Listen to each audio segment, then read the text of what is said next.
Monkins, it's E-Monk here, and today we are going over my Pajama Party Harley. We're going to do the onesie. Now, just to warn you, I had to go through 38 clips just for this onesie by itself, because we're separating the onesie and the hood completely separate because of how long this is. So I figured this would be the easiest way to separate it. So yeah, it's very lengthy, and I'm sorry, I tried, but there's a lot of information going on. Alright, let's start. First, get you a sweatshirt that is actually a little baggy on you, and that fits you, obviously. And what you're going to do is go 5 inches out. I got a little ruler, as you can see, and you want to go 5 inches out as far as tracing this out, because you want this really, really baggy, because she has hers really baggy. So, yeah. Then you just mark that out. Make sure you cut out the sleeve. You don't need the sleeve part yet, so just put a little loop for the sleeve. Then put your pants right where you ended the shirt, and then go about anywhere from 3 to 5 inches. I think I went 5 because I kept it a consistency, because I wanted it to be really baggy around the legs, because that's the way hers is. And you're going to do that all the way down. And I literally mean all the way down.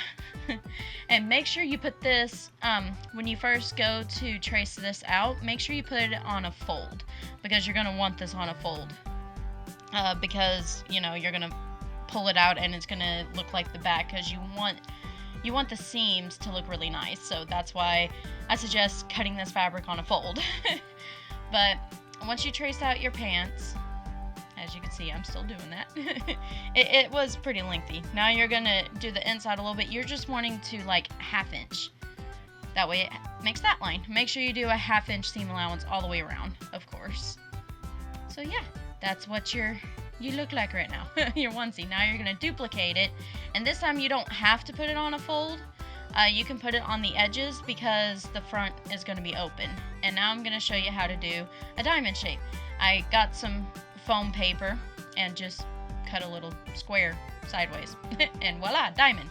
Because you're going to need 9 black diamonds, big ones, for the actual onesie itself. That's not including the sleeves. That's just the onesie itself, and a little bit on the sleeves, but at her cuff she's got tinier ones. But anyway, as you can see, I have the statue as a reference, and I would suggest cutting this on the floor, not on the table. I figured that out on the second diamond because it came out horrible. So, and you're just going to trace it out 7 more times. It's a long, tedious process, but it's worth it. Trust me. The outcome's amazing. Alright, these are for the little tiny cups, and you're going to do 8 of these. And that's for each sleeve, because you got to do it twice, so 16 total. So yeah, enjoy that one. And this template, you can find it on my Facebook page. So, or just type in Harley Quinn diamonds and just cut out the diamond part. And then as far as the white goes, you're going to cut out 12 big diamonds. Yes, you heard me right, 12. She has a lot of white on this costume. And yeah, here's the placement. Y'all can pause this as you need to, so that way you can see. This is the back. You got one underneath the shoulder blade, and you got 3 roughly on each leg. Well, except for that other leg, you got 2.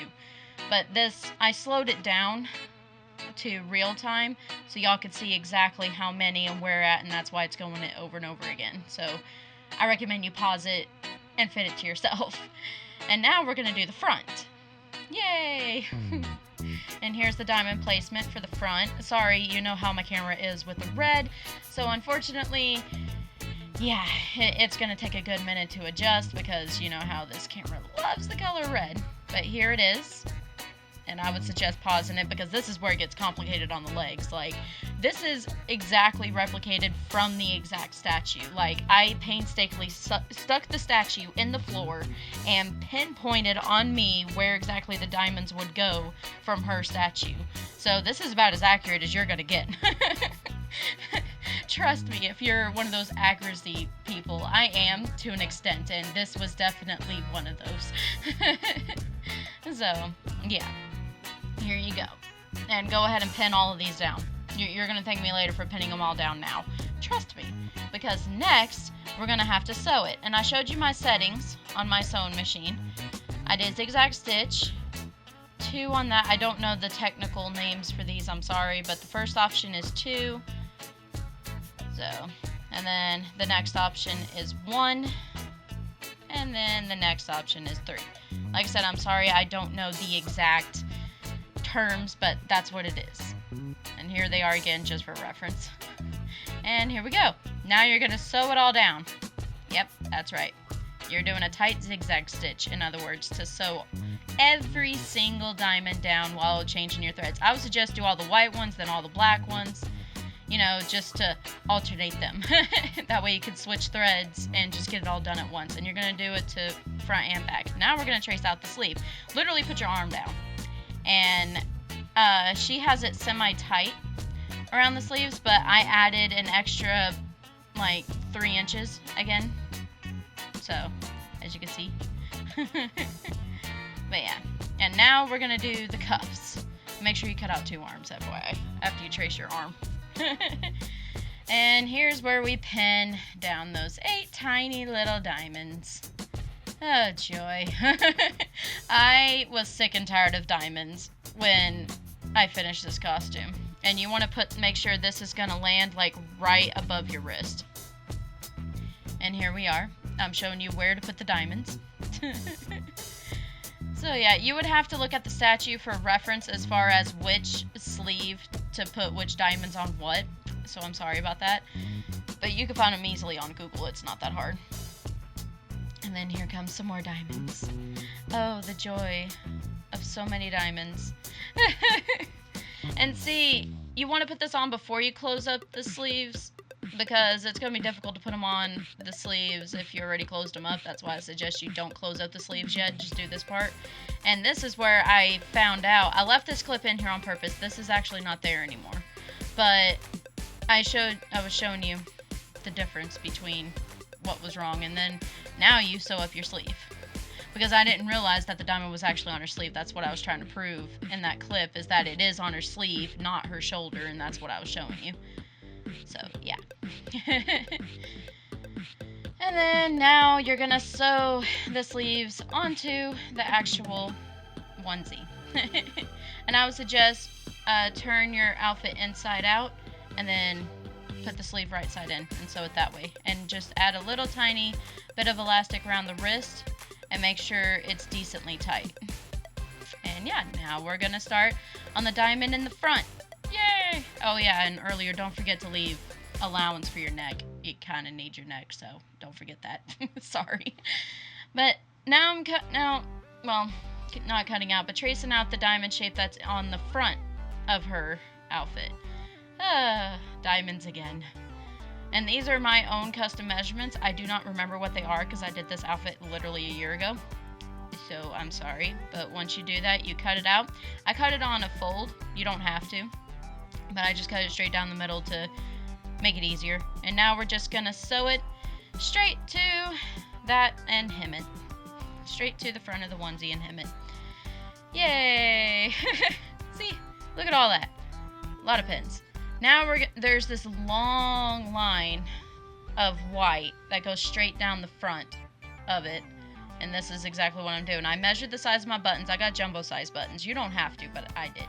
So, yeah, I thought it was more cartoonish. And then I measured out about an inch past what my diamond was. Because it goes past the diamond for some strange, odd reason. And I used a cardboard box to kind of get the straight line. And I cut off the extra fuzz. This is all fleece, FYI. Cotton fleece. Which is hot. But it looks so nice. It is so comfy. And there we are. Now we're going to sew this down onto this side. Isn't this a joy? So much sewing, but it's okay. It's worth it. But yep, now you're going to sew that all the way down. Joyous. I don't think I recorded putting the slits or the buttons on there. I don't think I did. I'll have to check. But now we're lining up the front and back pieces now. And with these, you're basically, I would suggest doing it wrong side on each other. I don't know why I did it this way. Oh, I already put it on top of each other. Okay, right sides together. You want them facing together, and go ahead and sew the shoulders, and go ahead and sew, see where I'm pointing at shoulders? Go ahead and sew that, and sew the outside, but do not sew around that crotch area right there. Leave a bit amount of that crotch area. Do not sew that yet, because we have to make a crotch piece first. So, and I think I'm about to point that out. Yeah, see where I left a big old gap? Yeah, I'm telling you. Now we're gonna make the crotch piece. I made like a little oval diamondish type shape for the crotch piece because I wanted movement. You don't have to do this, but I wanted extra movement and for the bagginess to happen. So yeah, then I just pinned it all the way around where I left that gap. See, that's what it looks like. And then I zigzag stitched it all in there. This entire costume was zigzag stitched, so in case you're wondering. See, and there it is. There's the crotch piece. And you never see it. Alright, the buttons go on the actual, the line that we made, the buttons go on it, and the holes are on the opposite side. The other side, I think. Wait, no, that can't be right. Okay, the buttons are on the non-line side, and the holes are on the line side, because you have to show the buttons, so that makes more sense. Wow, now we're making the butt flap. Yes, she has a butt flap, and she leaves a part of it down. So what I did is I made like 4 little marks you saw earlier, and then I cut like 3 sides basically, and now I'm adding slits to do the buttons and judging it from that. And what I did to get the slit thing, I literally put it on me, on my booty. I put it on, had my husband mark roughly where it would be, and then yeah. So you might need assistance for that one. And I went ahead and hemmed it all the way around, and also made a little buttonhole, so that way the buttons would have somewhere to go, obviously, because you're gonna need this. Well, at least for one of them. But yeah. And after you hem it, you're gonna hand sew your buttons on, and these are black buttons as well. So yeah, lots of black buttons too. And I would suggest you... Oh no, these are red. I thought these were black. Well, my bad, it's red. You see, my memory just disappears after so long of not working on this. But I've worn it like 3 or 4 times now, so I've worn it a lot. I should remember this by now. But yeah, you just sew on those red buttons. And then what we're going to do is we're going to, after we cut the slits, we're going to put one side on, and I think I sewed half of it. Yeah, here I am. I'm about to sew half of it down because I wanted to keep that side up. It could still technically go down, but I wanted it to stay up because that's your underwear flap. So, yeah, and I slowed it down so you can see what it is. And I didn't like how it did like a lettuce type ruffle. So, what I did to fix that, you'll see here in a second, I cut a little strip of, what is that stuff called? Like stiffener. And it's like really thick stiffener stuff like I used for Dante for the jacket. I cut a little strip of that, and I put it at the top, I believe, because I wanted it to flap down properly. I think that's where I put it, is on the top. It'll show you here in a second. Yeah, I was right. It's up top. I zigzag stitched it in there, and it's just a thick little stiffener just to straighten it out, and so the buttons have more security as well. That is it. If you have any questions, feel free to hit me up in the comments, and I will see y'all next time. Happy cosplaying. Bye, guys.